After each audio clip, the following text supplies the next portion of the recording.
আমরা যেখানে যাচ্ছি চাঁদটা কেন যাচ্ছে।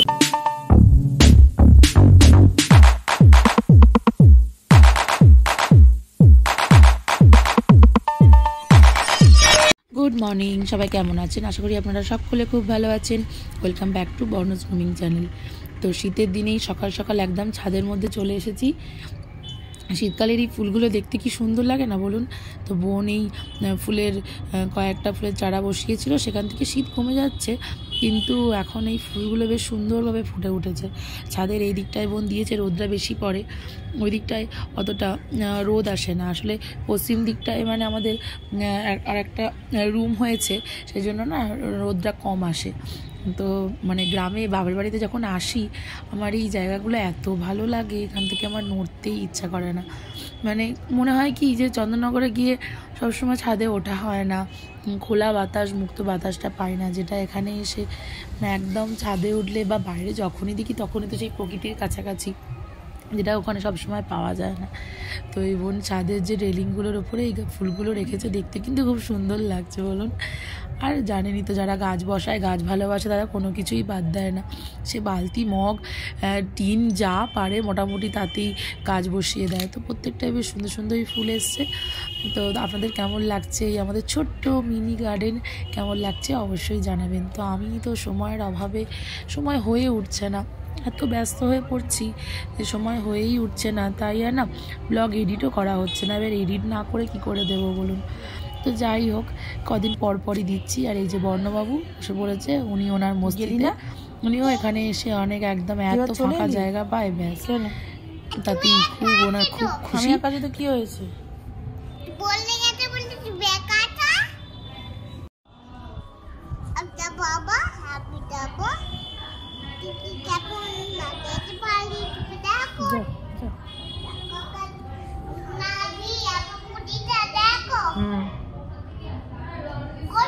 যা 1 2 3 4 5 6 7 8 9 10 11 12 13 14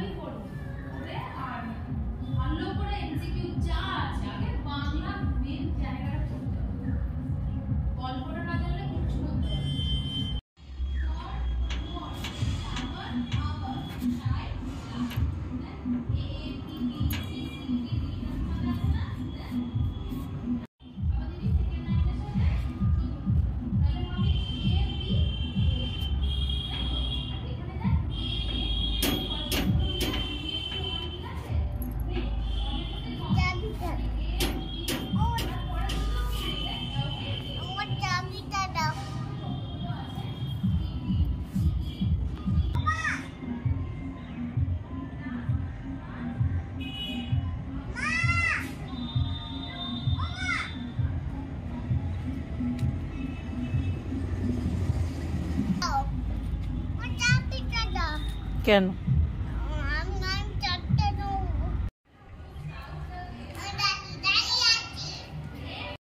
এটা হলো সেই দিনের ব্লগ, যেদিন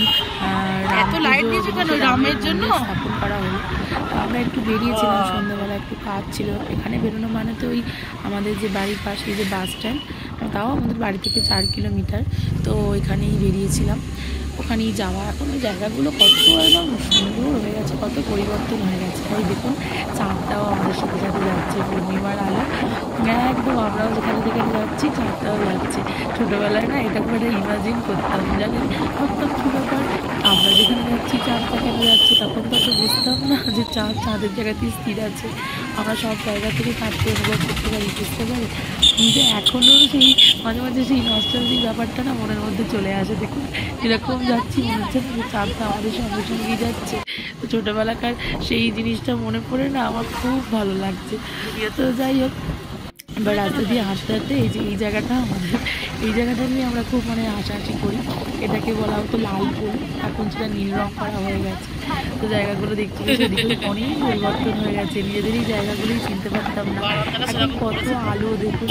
হ্যাঁ, একটা সময় জানেন তখন আমি হোস্টেলে পড়তাম, হ্যাঁ, মা তখন 10টা সাড়ে 10টার সময় বাউরিয়া স্টেশন থেকে একা ফিরতো, পুরো ঘুটঘুটে অন্ধকার, কিচ্ছু নেই। তো সেই জায়গা থেকে আজকে এখানে এত আলো, এত কিছু, সেটা কিন্তু মানে পরিবর্তনটা বোঝা যায়। কিন্তু এই জায়গাগুলো এখনও সেই অন্ধকার করে আছে। তো অ্যাজ ইউজুয়াল চাঁদ মামা আবার আমাদের সঙ্গে যেতে শুরু করেছে। রাস্তাগুলো দিয়ে কিন্তু যেতে ভালো লাগে, কিন্তু ভয়ও করে। হ্যাঁ, তখন জানেন এখান থেকে আমরা সাইকেল নিয়ে যেতাম আসতাম, যেমন স্কুলে পড়তাম বা কলেজ যেতাম, টিউশন যেতাম। রাস্তা দিয়ে এই জায়গাগুলো না ভীষণ ভয় করতো, একদম কেমন একটা সেই ভূতের হাতছানি টাইপের ভয়, মনে হতো কে যেন ডাকছে পেছন থেকে। এই জায়গাটা দেখুন, এই জায়গাটা একদম ঘুটঘুটে অন্ধকার, মানে সাংঘাতিক লাগে। ভাবতাম কখন একটা স্কুটি আসবে বা বাইক আসবে যে তাদের আমরা পেছন পেছন তার লাইট জ্বেলে আমরা যাব, মানে এই ভরসায় যেতাম। কিংবা সাইকেলে থাকতো ডায়নামো। আর এখন আমরা বড় হয়ে গেছি, তো এতে আমরা নিজেরাই যেতে পারছি, এখন আর ভয় লাগছে না। তখন ভীষণ ভয় করতো জানেন। রাত 9টা নাগাদ আমরা তখন আর চেষ্টাই করতাম না, আমি তো চেষ্টাই করতাম না কোনোদিন সাইকেল নিয়ে আসার। আমি ওই 9টা বাজতো সাইকেলটা গ্যারেজে রেখে দিয়েই আসতাম অটো করে। তাও তখন জানেন 9:30 পর্যন্তই লাস্ট অটো থাকতো, সেটাও খুব অসুবিধা হতো যাতায়াতের। বিশেষ করে আমি যখন এমএতে ভর্তি হয়েছিলাম সল্টলেকে, তো এখানে মানে যেতেই সময় লেগে যেত। তখন হাওড়া দিয়ে যেতাম, বন্ধুবান্ধব সবাই হাওড়া দিয়ে যেত বলে। তো খুব মানে যেতেই 3 ঘন্টা, আসতে 3 ঘন্টা, সারাদিনে এরকম মানে সেই 7 সমুদ্র 13 নদীর পার হয়ে যেত যে যাওয়া আসাটা। বাড়ি ফিরতাম লাস্ট অটোয়, খুব মুশকিল হতো। একবার একটা আপনাদের সাথে শেয়ার করি, একবার এরকম বাসে করে আসছি, আস্তে আস্তে বাস মাঝ রাস্তায় খারাপ হয়ে গেছে। তো বাড়িটা ফিরবো কী করে, তখন তো আর মানে মাঝ রাস্তায় বাস স্ট্যান্ড থেকে তো আমাদের এখানে অটো ছাড়ে লাস্ট 9:30, তারপর কে নিয়ে আসবে। বাবাও বাইক চালাতে বা স্কুটি চালাতে পারে না, তখন আমাদের ছিল না। বাবা কোনো দিনই এটা সাহস করেনি। আমার বিয়ের পর এই স্কুটিটা কেনা হয়েছিল। তো সেদিন খুব মানে প্রচণ্ড ভয় পেয়েছিলাম যে কী করে বাড়ি ফিরবো একা। প্রায় 9টা সাড়ে 9টা বেজে গেছিলো। তাও হঠাৎ দেখলাম ওই বাসেই মায়ের স্কুলের একজন যে টিচারের তার ছেলে ছিল। তো বলে না ভগবান কাউকে না কাউকে ঠিক একদম পাঠিয়ে দেয়। তো ওই দাদা ছিলেন, ওই দাদাই আমাকে একদম কালীতলায় নামিয়ে আনলো। নেমে ওখান থেকে ওই দাদারই বাইক ছিল, বাইকে করে একদম বাড়ি পৌঁছে দিয়ে গেছিলো। প্রায় বাড়ি ফিরতে ফিরতে 11টা বেজেই গেছিলো। আমাদের এই এলাকায় রাত 11টা মানে প্রায় মাঝরাত, জানেন তো। মানে আমার এখনও এই বাড়িতে মানে এমনি সময় কিছু কাজ টাজ না থাকলেও বাবা তাড়াতাড়ি, যেহেতু দোকান আছে, তো বাবা ওপরে তাড়াতাড়ি চলে আসে। তো এখানে 10:30 11টা মানে মাঝরাত। আর এই যে এখানকার এটা একদম সে জায়গা হলো কালীতলা, কী সুন্দর করে সাজিয়েছে দেখুন। যেহেতু রামের মূর্তি প্রতিষ্ঠা হচ্ছে, তাই এখানে সব জায়গাতেই তো সেরকমভাবে সাজিয়ে অনুষ্ঠান হচ্ছিল। তো এখানেও দেখুন কী সুন্দর কালী মন্দিরে, তো এখানে প্রদীপ দিয়ে মোমবাতি দিয়ে কী সুন্দর সাজিয়েছে। তাই বোনকে বললাম চল একটু মায়ের মন্দির থেকে ঘুরে আসি, তাই চলে এলাম। তো কী সুন্দর দেখুন লাইটিং দিয়েছে, এত ভালো লাগছে দেখতে। আর এমনিতেও ঠাকুরের মন্দিরে ঢুকলে দেখবেন মনটা সত্যিই কেমন হালকা হয়ে যায়, মনে হয় সব চিন্তা কোথা দিয়ে চলে গেল। তো ওটা একটা আলাদা অনুভূতি না। এখন মনে হয় জানেন, হোস্টেলে যখন থাকতাম তখন আমাদের দুবেলা এরকম প্রেয়ার করাতো। এখন রিয়েলাইজ করি যে দুবেলা প্রেয়ারের কী মর্ম, কী মুহূর্ত। তো গাড়িটা রেখে নামলাম, দেখলাম প্রচুর লোক, সবাই এসছে, সবাই যে যার মতো করে ওই দিনটাকে পালন করছে।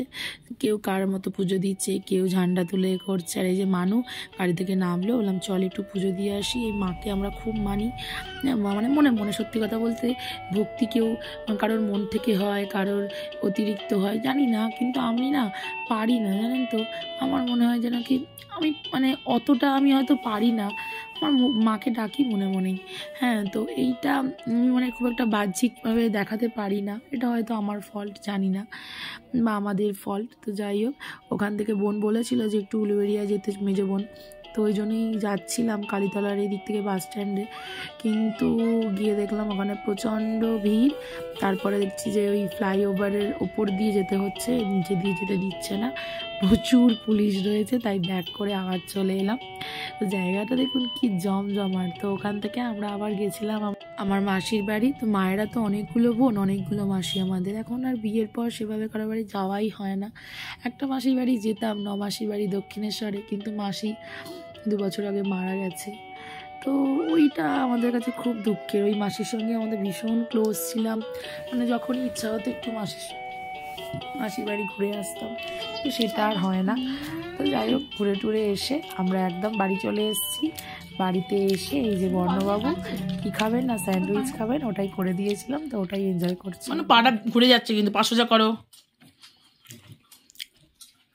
ওদিকে না এদিকে সোজা এসে ওদিকে পাটা সোজা করো। মোটেই ঝাল নেই, ঝাল খেলে বড় হয়ে যাবে, আরো লম্বা তাল গাছ হয়ে যাবে, একদম টিউবলাইটের ওখানে চলে যাবে। আছে ভেতরে স্টাফ করা আছে।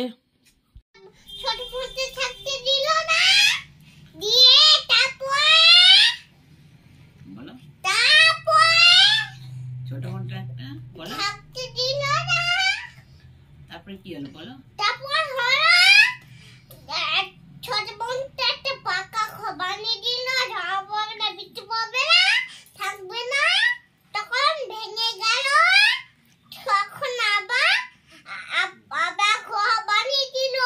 কে বানালো? তার বন্ধু রাজা। তোমার গল্পটা কে শোনালো? তারপরে কি হলো? বাঘ এসে খেয়ে নিল। সবাই ছুটেছে,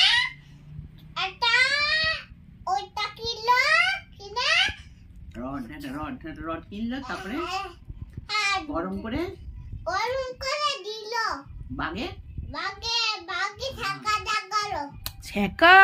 ও, বাঘটা কি দুষ্টুমি করেছিল?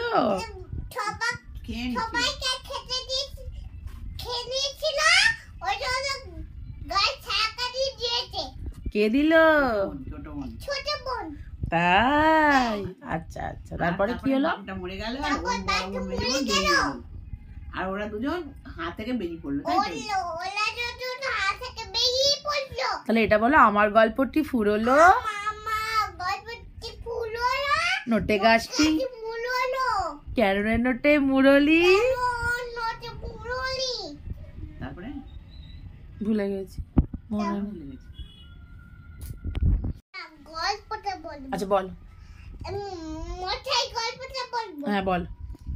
একটা মশাই ছিল, তার ছেলে ছিল, তারপরে ওই ছেলেটা বলছে মাকে খাইয়ে আসবি, ঠিক আছে? মা খেলো না। তারপরে দিয়ে দিয়ে দিয়ে দিয়ে দিয়ে এটা ভালো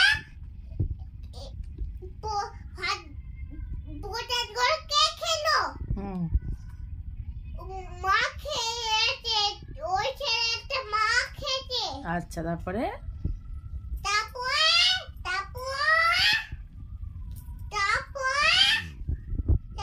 পূজা দিতে গেল, মশাইটা পূজা দিতে গেল, গিয়ে বাড়িতে বলল, দিয়ে দিয়ে ওই ছেলেটা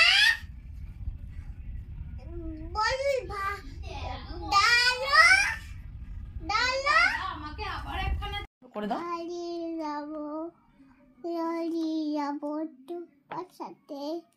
আজ মন চেয়েছে আমি হারিয়ে যাব, হারিয়ে যাব আমি তোমার সাথে। করো, ভালো করে করো। করবে না তো? করো প্লিজ। আজ মন চেয়েছে আমি হারিয়ে যাব, হারিয়ে যাব আমি আমি তোমার সাথে। বলো। কিছু স্বপ্নে দেখা, কিছু গল্পে শোনা, ছিল কল্পনা মনে প্রাণে। এই যে রইলো আমাদের সারাদিনের খুনসুটি, মজা, আনন্দ। আর বর্ণকে সেই মতোই একটু আধটু চেষ্টা করি স্বাবলম্বী করার। তো কেমন লাগলো আপনাদের আজকের ব্লগটা অবশ্যই জানাবেন, এবং ভালো লাগলে প্লিজ একটা লাইক শেয়ার করতে কিন্তু ভুলবেন না। তো দেখা হচ্ছে নতুন একটা ব্লগে, ততক্ষণের জন্য সবাই ভালো থাকবেন, সুস্থ থাকবেন, টাটা।